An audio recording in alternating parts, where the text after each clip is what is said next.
আজকের দিনটি ছিল আমার আর আমার স্টুডেন্টদের জন্য খুব বিশেষ।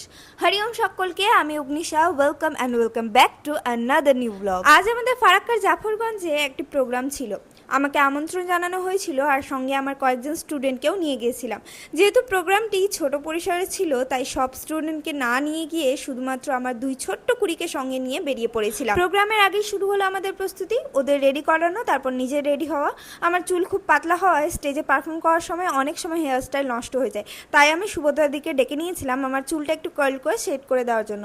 সত্যিই অনেক ধন্যবাদ সুভদ্রাদিকে, কারণ ওনার জন্যই আজ আমি অনেক বেশি আত্মবিশ্বাসী ছিলাম। সব প্রস্তুতি শেষ করে আমরা টোটো করে রওনা দিলাম জাফরগঞ্জের উদ্দেশ্যে। সেখানে পৌঁছতেই প্রোগ্রামের পরিবেশ জমে উঠেছিল।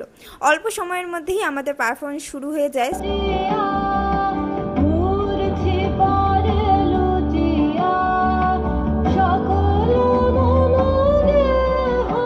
উদ্দেশ্যে বলবে একটু তাকে উৎসাহ করতে, এত সুন্দর একটি নৃত্য পরিবেশন করার জন্য।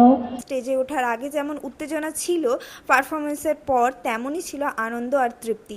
একজন গ্রামের নৃত্যশিল্পীর জীবনটা এমনই, প্রস্তুতি, দৌড়ঝাঁপ, যাতায়াত, দায়িত্ব আর সব কিছুর মাঝেও নাচের প্রতি অগাধ ভালোবাসা। এই ছোট ছোট মুহূর্তগুলোই আমাদের স্বপ্নকে বাঁচিয়ে রাখে। করাতে পারেনি, এটি আলক্ষ্য রয়েছে সুকান্তকে নিয়ে, ডক্টর সঞ্জয় দাসের রচিত সুকান্ত আলেখ্য। আপনারা শ্রবণ করবেন এবং দর্শন করবেন।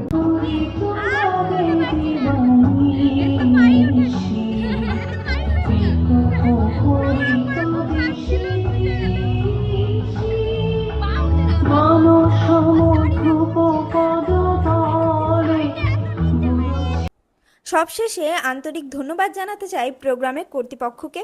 তাদের ব্যবস্থাপনা সত্যিই খুব ভালো ছিল। শুধু সুন্দর একটি প্রোগ্রাম উপহার দেওয়াই নয়, তা আমাদের বাড়ি পর্যন্ত গাড়ির ব্যবস্থা করে নিরাপদে পৌঁছে দেওয়ার জন্য আমরা কৃতজ্ঞ।